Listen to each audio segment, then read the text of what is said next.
Hey guys, what's up? It's McNeil from Louisa Automotive, and today I want to talk a little bit about security deposits because I get that question a lot, and I notice there's a lot of conflict when it comes to a deposit. So this video is not just for our new dealers, it is for you too, and it's also for clients, customers, people buying the cars. You need to understand when you give a deposit to a dealer what that means and if you have the right to get that money back. So I'm going to give you a couple of scenarios of shit that has actually happened and how you should deal with it as a dealer and also as a consumer, understand why you didn't get your money back or why you should get your money back.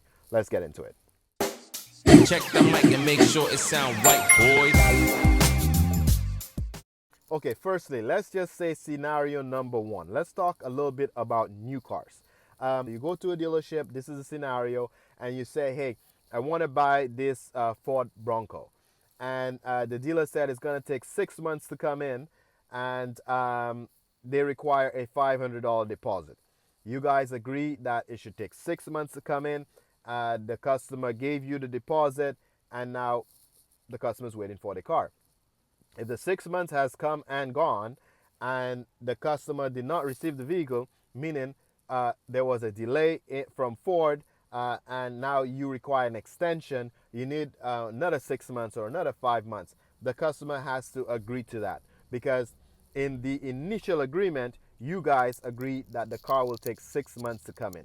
So in this situation, the dealer should give the customer the money back because the initial contract or the initial agreement was 6 months. If the client chooses to extend and the client agrees that, hey, you know what, I'm gonna wait 6 months for this, another 6 months for this car because I really want it, then that's fine. But the client says, yo, listen here, buddy, you told me 6 months, I waited patiently 6 months, I changed my mind, my situation has changed. You should not hold that $500 hostage. Just give the customer the money back and move on. Whether you want to say it's your fault, it was Ford's fault, it's definitely not the consumer's fault because they waited for the 6 months you told them. You should give them the money back, and that's what should happen in this scenario. There are examples of this is happening online, and customers are complaining that the dealers are not giving them the money back.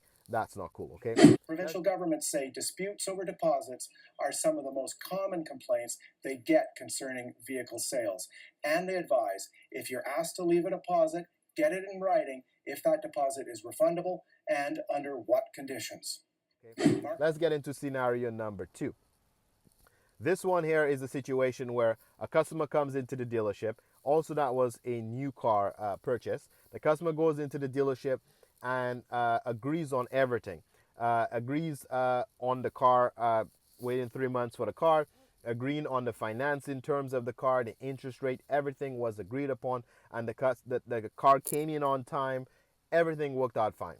When the car came in on time, and the customer's called to schedule a delivery date so that they can take possession of the car. Customer decides that, hey, you know what? I can't afford the monthly payments. I had some time to talk to my partner about it, and I realized that I cannot afford the payments. In this situation, the consumer fucked up. You should know what you can and cannot afford. You should have a financing clause in there, maybe saying that you cannot, if you cannot afford the payments, you want to back out of the deal. But you cannot sign a contract, give a dealer a deposit, and the dealer has done everything on his end.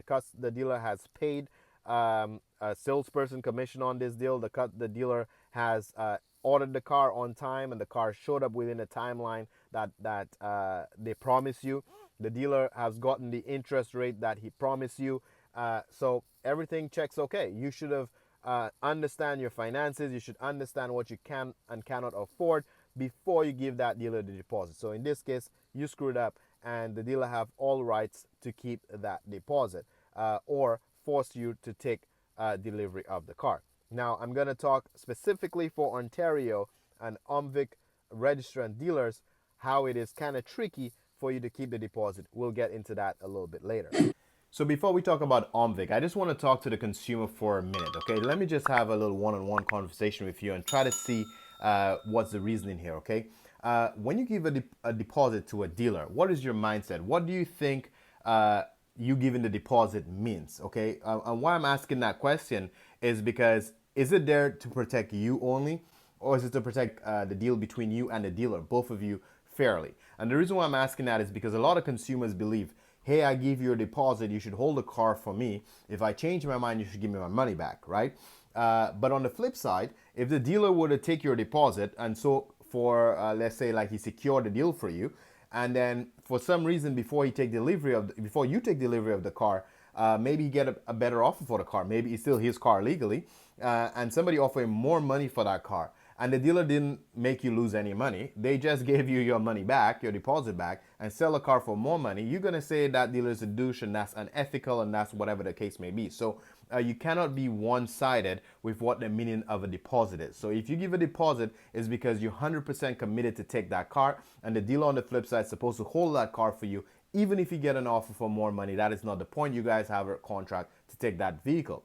Let's look at a scenario where in the real estate market, for example, what is the difference between buying a car and buying a house? In the real estate market, as crazy as it is right now, you would buy a house for, let's say, just throwing numbers out there for, for argument's sake, you bought a house for $1,000,000. You put $25,000 as the down payment initially to just put your offer in, and you have a 90 days closing cost. Because of the economy now and potential recessions and all that kind of stuff, within the 90 days of you waiting to close that house, okay, what's going to happen? Probably the house is worth $800,000 based on new recent sales. So now you have a choice. Do you walk away, or can you walk away from this real estate deal? And I think you already know the answer is no, you can't. If you walk away from the deal, one, you're going to lose your $25,000 deposit. The seller of that house can sue you to make sure that you close on that property. And if you actually cannot afford to close on the property, they have the right to keep your deposit and then put the house back on the market, try to sell that house. And if they don't get $1,000,000 for it, anything less than what they sold it to you for, they can sue you for the difference. Okay, so if the principle applies for a similar scenario in the real estate market, what is the difference between you and the dealer? It is very similar.